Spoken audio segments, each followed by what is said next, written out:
Benvingudes i benvinguts a un nou programa de les càpsules de prevenció de riscos laborals que organitza la UGT de Catalunya. Avui parlem d'un tema invisible però alhora fonamental, d'una eina, i es tracta de la veu. De fet, nombrosos treballadors i treballadores l'utilitzen en el seu dia a dia.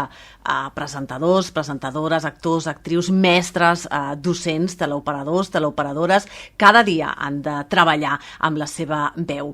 Avui ens plantegem com cuidar-la, qui en té la responsabilitat i quins són els riscos que correm.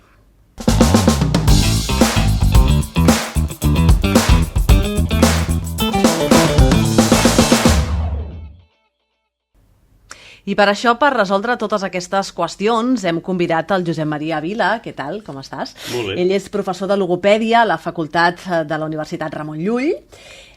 Benvingut d'entrada, i per començar, per què la veu pot considerar-se una eina de treball? Perquè hi ha poques professions que no fem servir, que no facin servir la veu. Tots la fem servir i diríem que potser entrats ja en la societat postindustrial cada vegada més. Probablement, si pensem en com vivíem i com treballàvem fa 250 anys, doncs potser diríem que érem menestrals, érem pagesos i potser sí que estàvem callats bona part del dia, però avui en dia una part del valor que tenim en el lloc de treball és la capacitat de comunicar el que sabem i el que fem. I això es fa bàsicament per la veu, tot i que també fem servir sistemes escrits i altres coses, però tots treballem parlant. Però això no vol dir que tothom sigui un professional usuari de la veu. Això vol dir que hi ha professionals que la fem servir contínuament d'una manera intensa i en la qual la qualitat és important. Vull dir, una persona treballadora que no faci servir la veu de manera professional, un dia pot estar una mica afònic, que diem, o disfònic, diem els clínics, i no passa res. Però, en canvi, hi ha un professional, com els locutors de ràdio, Exacte. que si un dia estan disfònics no poden treballar. I ara hem anomenat algunes professions, no? Per exemple, la de periodista, la de locutor. Però quines altres professions utilitzen la veu com a eina de treball, com essencial, com a si no la tinc, no puc treballar? Un jutge, un advocat, una advocada, un venedor, una venedora de mercat, un venedor ambulant, hi ha pràcticament molt totes. interessant, aquestes professions. Clar, perquè ara segur que ara l'audiència estarà pensant, doncs, un cantant, un professor, no? Sí. Però clar, és veritat, totes aquestes altres professions també la utilitzen. Sí, i són si fem necessàries. la llista, sovint s'ha fet llistes de nivells de risc, que bàsicament en parlarem ara en relació amb el soroll ambiental, el nombre d'hores, tot això ho anirem parlant. Però quan un fa la llista se n'adona que hi ha professions, un predicador religiós, un capellà, també depèn de la seva veu per fer la seva feina. També n'hi ha forces. N'hi ha algunes molt prestigiades i que tothom ho veu molt clar, això, el cantant líric. Sí, però si mirem quants cantants lírics professionals hi ha al nostre país i comparat amb quants venedors i venedores de mercat, evidentment hi ha molts més venedors i venedores de mercat que cada dia estan fent servir la seva veu en un lloc molt sorollós i en el qual, si es queden sense veu, tenen problemes per treballar. I ara ho esmentaves abans, la disfonia. O sigui, primer què és i després per què és tan comú? Bé, què és? És un concepte d'un símptoma. És quan perdem les qualitats habituals, normals, de la veu. Quan diem afonia, de fet aquest prefix a vol dir absència de. Clar, quan diem estar afònic vol dir que no té. No hi ha res. En canvi, quan la veu està distorsionada, diem disfonia. Clar, una disfonia és algú que vol tenir la veu potent i no li surt una veu potent perquè té una veu fluixeta. Això és una disfonia, sí. Aquells que els hi surt la veu amb molt d'aire i que sembla que estan... Això diríem que està afònic. Nosaltres diem disfònic. O si li afegim sorolls i tenim aquelles veus que sonen «Hola, molt bon dia, mira, jo és que tinc la veu d'aquesta manera» i dius això és normal? No, això no és normal. Però, a veure, també és veritat que aquí hi ha una subjectivitat. Clar, o sigui, pot ser per amunt i per avall. Clar, molt potent, molt rogallosa, diem en català, però hi ha gent que això ho considera bo Hi ha gent que es sent a gust tenint una veuota així potent i resposa allò potent. Clar, per tant, hi ha una certa subjectivitat i en el món laboral estaria relacionat quan aquesta disfonia et dificulta la feina i quan no. Si un és un mecànic de cotxes i té una veu així enrogallada, doncs potser no li passa res a la feina i per tant això és una disfonia. No, si ell no necessita ajuda, doncs no ho és. L'altra pregunta és, i això per què succeeix? Uau, perquè la veu és un instrument molt fràgil.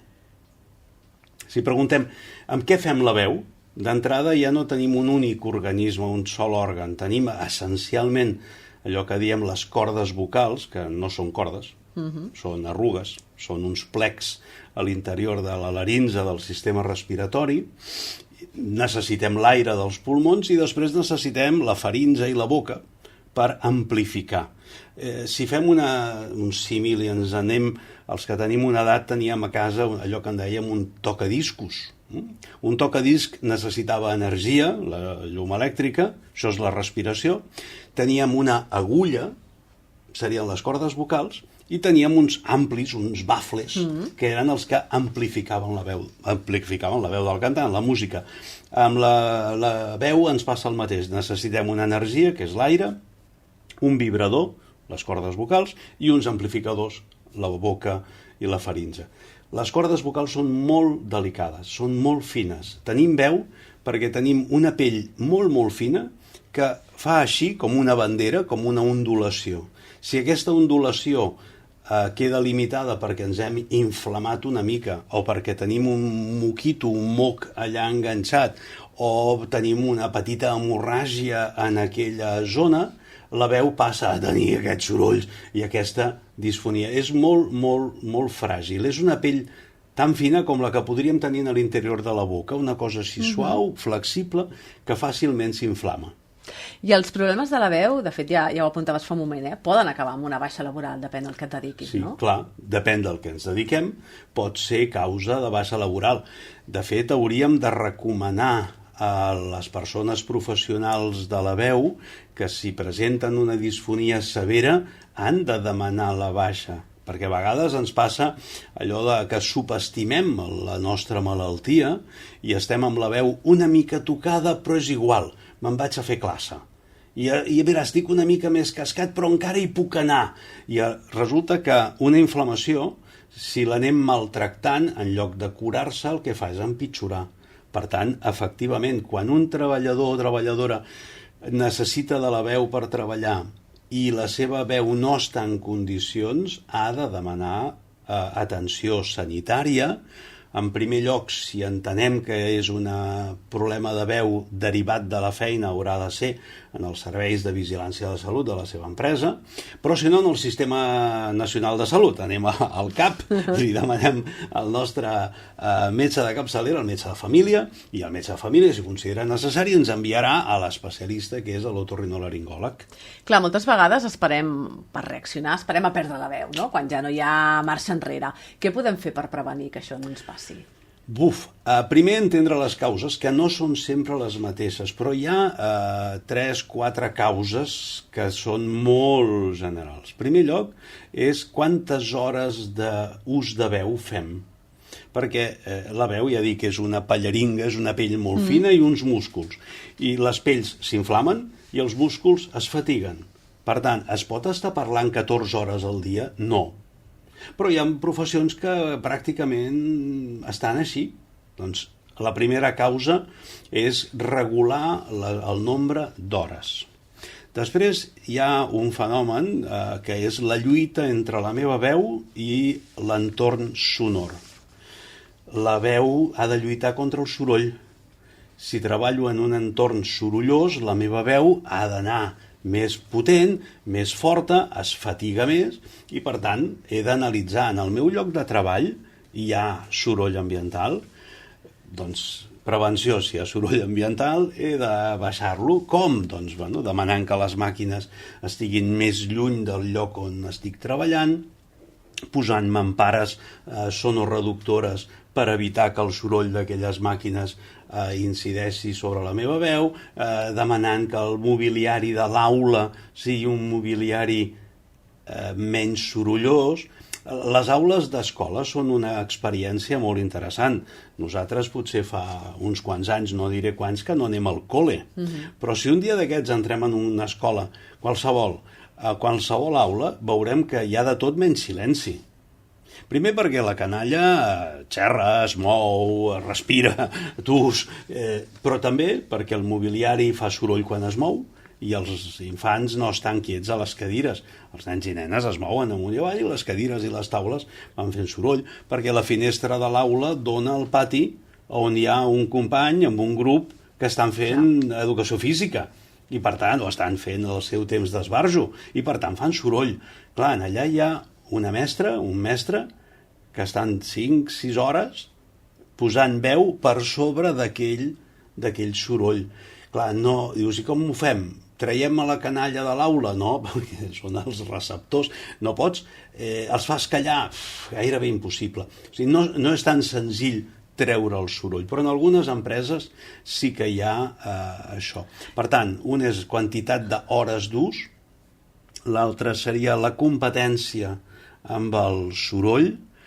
Després hi ha aspectes més individuals, la hidratació. Si pensem un moment, he dit que la pallaringa de les cordes vocals era com la de l'interior de la boca, això vol dir una mucosa molt hidratada. Si jo no bec aigua, aquesta mucosa es resseca i li costa més produir veu. Per tant, la hidratació és important. I després seria callar? Després de tot estar 7 o 8 hores allò... Estic 7 o 8 hores treballant, arribo a casa i callo. Però clar, això també és complicat, depèn de la situació que tinguis a casa, clar. I dormint? Dormir és molt important, no només per la veu. Ja, per viure en general, no? Però... Sí, però per la veu especialment. A veure, la veu no descansa gairebé mai, perquè la veu és un sistema defensiu que ens protegeix la respiració, ens protegeix el sistema respiratori, i per tant necessitem que estigui a punt, que si entra alguna cosa, com quan ens ennueguem, doncs hi hagi un atac de tos, tossim amb el mateix que parlem. És el mateix òrgan, les cordes vocals. Necessitem que ens pugui protegir. Per tant, està sempre actiu. Només descansa quan dormim de manera profunda. I de les 7 hores que dormim, no totes són son profund. Si tenim una criatura que ens desperta sovint, o un veí que fa soroll, o tenim el torn canviat perquè treballem a la nit i hem de dormir de dia, aquests sons són més lleugers i reparen menys la fatiga vocal. Per tant, no n'hi ha prou en callar. Que a vegades algú diu, no, jo ja callo. Callar també està molt bé, callar, Però el que és important és tenir un son suficientment reparador per recuperar la força i la flexibilitat dels plecs vocals. Clar, hem parlat de la responsabilitat de la persona afectada, però entenc que no tot recau sobre ella, que hi ha una part de responsabilitat doncs, de l'empresa, no? Aleshores, aquí les empreses fan avaluacions específiques d'aquesta qüestió? Aquesta és una pregunta molt difícil, perquè la realitat només la coneix l'interior de cada empresa. La legislació, la normativa, les recomanacions existeixen. De fet, tenim fins i tot notes tècniques de prevenció de la veu. L'Institut Nacional de Seguretat i Salut en el Treball, sempre em costa dir el nom de la institució, té publicades unes notes tècniques que ens diuen com fer aquesta prevenció. Això s'està aplicant en el conjunt d'empreses? No ho sé, no seré jo el que ho diré. Estic segur que amb moltes sí, amb d'altres no. Allà on hi ha tècnics de prevenció de riscos que valoren que la veu és un element de treball, segur que estan fent avaluació de riscos i prenent les mesures que s'acorda amb l'empresa per millorar les condicions de treball. Abans ho dèiem, amb el tema del soroll, és on més clar es pot incidir, es pot fer una avaluació de soroll ambiental i es poden aplicar mesures per reduir el soroll. I en moltes oficines, en molts llocs de treball diversos, si aconseguim baixar el nivell de soroll, estem afavorint la salut de la veu dels treballadors i treballadores.